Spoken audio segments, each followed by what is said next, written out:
Hi there.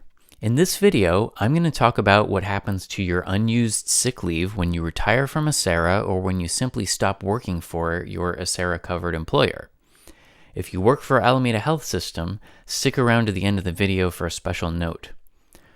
Okay, first off, if you stop working for your Acera-covered employer and don't immediately retire, you just lose all your sick leave. The only way that you get any benefit from your unused sick leave is by retiring immediately out of active employment with your Acera participating employer.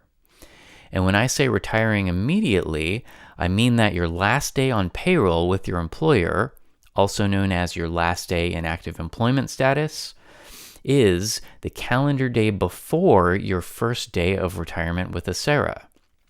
Another way to say that is that your first day of retirement with Acera is the next calendar day after your last day on payroll with your employer.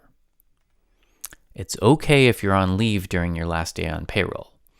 So if this is the case, and you're going immediately from active work into your retirement, Acera will automatically convert your unused sick leave to additional service credit on a 2-to-1 basis.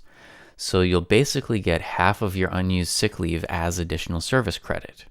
However, there is a limit on how much sick leave is convertible to service credit.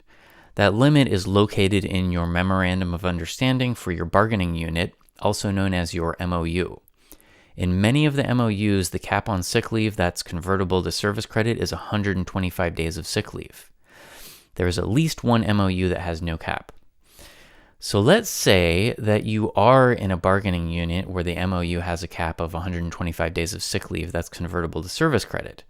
And let's also say that you have 130 days of sick leave on the books when you retire. Well, anything over 125 days, you just lose. So that extra 5 days is gone.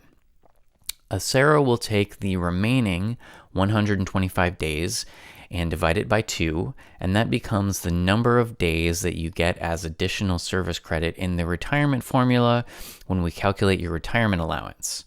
So that would be about 62.5 days of service credit.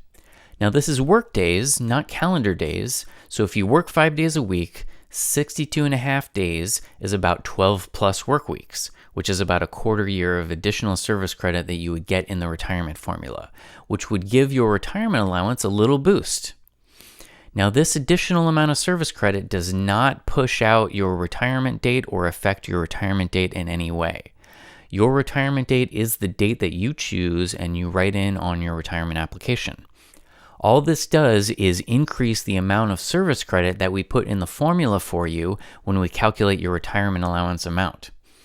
So that's how sick leave to service credit conversion works. You don't have to request it, we just do it for you automatically. Now, Alameda Health System employees, you receive PTO rather than sick leave. Unused PTO is not convertible to service credit, so we do not do this conversion. However, you may have some other types of sick leave, including extended sick leave and intermittent sick leave. So if you have those types of sick leave, Acera will do the sick leave conversion to service credit for those types on a 2-to-1 basis up to the cap in your MOU. And that's it. For more info, visit acera.org/sick leave. Thanks for watching.